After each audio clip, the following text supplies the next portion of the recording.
Welcome back to Crysalyst. Come on, camera Oh, woman. here I am. Co-author of everything. Yes. My buddy, my partner. My friend, yes. So, you may have seen our last video, we were talking about yoga. Yes, yoga. And we, off camera, started to chat about, I was talking about my bad back and how Bikram yoga had really helped to transform And that. this isn't a commercial for that kind of yoga. Any kind of yoga is find your own that suits you. And then, Kat, you were saying that it's, oh, we didn't introduce ourselves. Your name is? Oh, I'm Katrina White. And I'm Susan Lynn, and we are Crysalyst. And we are the Kat and Sue show. There you go. Okay, now we're over that.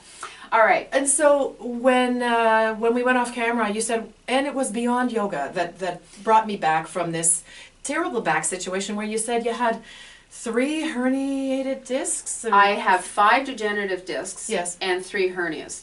Like hello. And I was on a cane. In fact, I was crawling on the floor. Wow. I was on Percocet. I was on Oxycontin. And I was on something else. I can't even remember. It doesn't really matter. And I hate drugs. Not that I'm against traditional medicine. I'm not. There's a role for traditional medicine. But this stuff was making me loopy. Okay. I mean, this was just over the top. But the pain was so intense. And they were still recommending surgery. So yeah, my surgeon said, you need to have back surgery. Okay. And I said, I want to look at alternatives before I go there. Right. So fast track, I started to do meditation and visualization of the boo-boos in my back.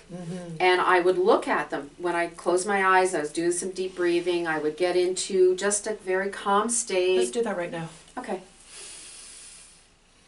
And just feeling energy anywhere in your body. And you can do it with us. Yeah. Just to be aware of any energy anywhere in your body. Just a self-awareness moment. It is. Okay, This goes back to self-care. I'm back too. Yeah, Thank okay. you. Thank you for that. Thank you. That's awesome. She's so good.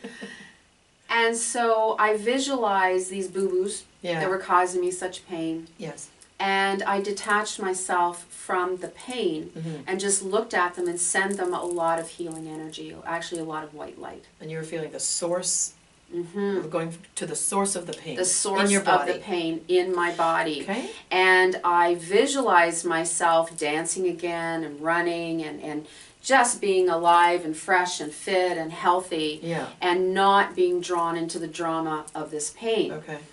And that was massive in terms of not the final elimination of the pain, but it dulled it down dramatically. Yeah. Then I did the hot yoga because I was able to go to hot yoga, do some of the stretches, because again, hot yoga is lubricating the insides. Yeah. And then I changed my diet. I was on, it wasn't a bad diet, but I wasn't eating enough, I wasn't drinking enough water, and I wasn't eating enough of, cheers. Yeah, cheers.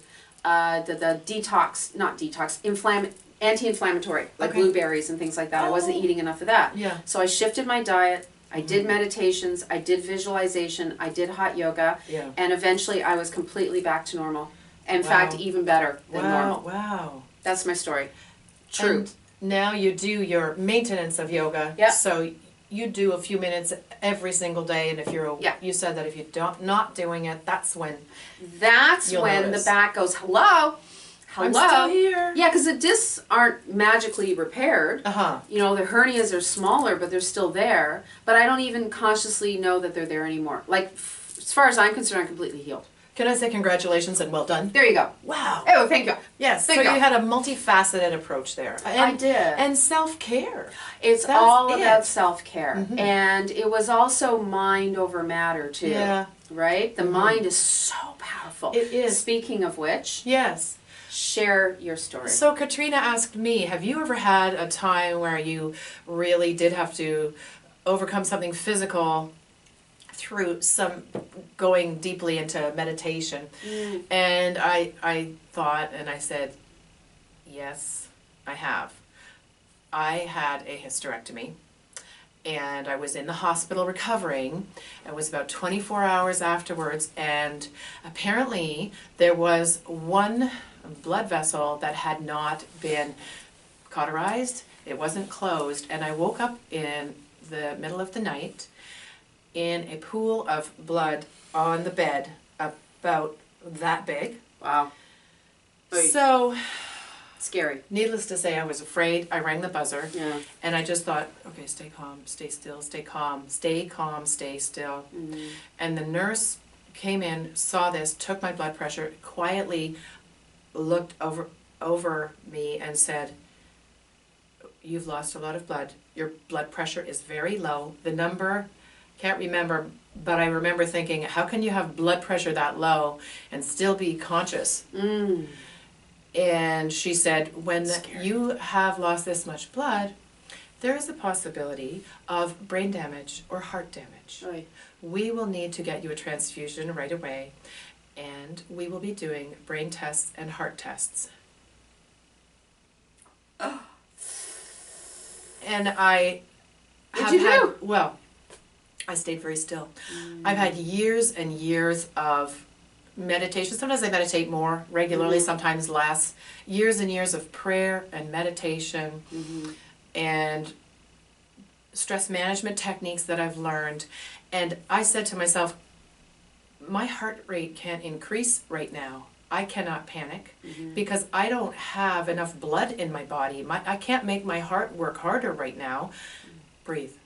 Breathe deeply and meditate. And just pray. And I just went quietly. I focused and I prayed, and I was picturing this blood vessel knitting itself closed. Like, I know, okay, something's bleeding and I just don't know where it is, and to knit itself closed. Well, they did bring me the blood transfusion. They gave me 3 liters of blood and said, we could have given you more, but it's not good for your body to have too much, but you have lost more than that, so we want your body to gradually start making its own blood and replace. Gotcha. They did the heart test, and they hooked me up to all kinds of electrodes and things, and my gynecologist was there over my bedside on a Saturday. That's when I knew that's when I knew I was really in trouble. It's like, you're in serious trouble. This is, if your gynecologist is in the hospital on a Saturday, giving you this one-on-one treatment. So I thought, wow. So I just kept breathing deeply and just slowly. And she was getting the test done, and I was lying on my side. I don't know what they were, I can't remember what they were doing, and she had her hand on my hip, and she said, how are you doing? And I said, I'm meditating. And she said, keep doing that, because whatever you're doing is working. So I thought that was just a lovely moment with her, just encouraging me to continue supporting myself in the way I had learned how to do. And then there she was at some point later at the foot of my bed looking at these ticker tapes of reading the printouts of the machines from my brain and my heart, and she said, everything's okay, your kidney function is okay, your brain is not damaged, your heart is perfect.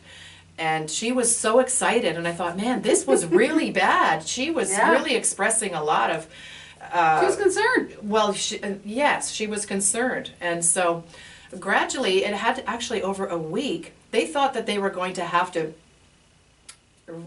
open the incision and I was like, I'm not having another surgery. Right. Not that you have a choice. And I just thought, I'm going to just picture it knitting. This is closing. And over a period of about a week, it was just like gradually, everything knitted up. And my gynecologist was phoning me at home every day while I was at home recovering. And then I actually, over weeks, I had to go in every week and get my blood tested to see if my hemoglobin was up, because you have to build up your own blood. And I did, and it was lots of prayer and meditation.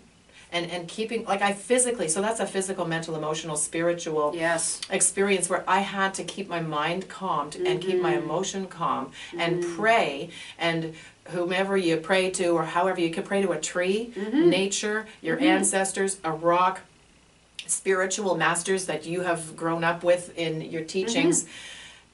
So some people, it's their higher self. It doesn't matter, just to know you're not alone in the universe, and to welcome the support of it. Could be your angels, and and the affirming. I know I learned from Louise Hay, like all is well, even if it doesn't look well. Exactly. All is well. And Exactly. here I am today. And I don't tell that story very often, and it came up again. It was an important with story to Katrina tell and I, today. yeah. So thank you very much for listening. We hope that you got something out of this video. These are the types of videos that we're going to share with you on an ongoing basis, things that have happened to us, how we overcame them, different modalities that we've used that have helped us. Yeah. And thank you for sharing your story. And thank you for sharing your story, Katrina. That rocks. I love you. I love you too. All right. All right. Ciao, ciao. Thank you. We love you. We love you. Camera person. And namaste.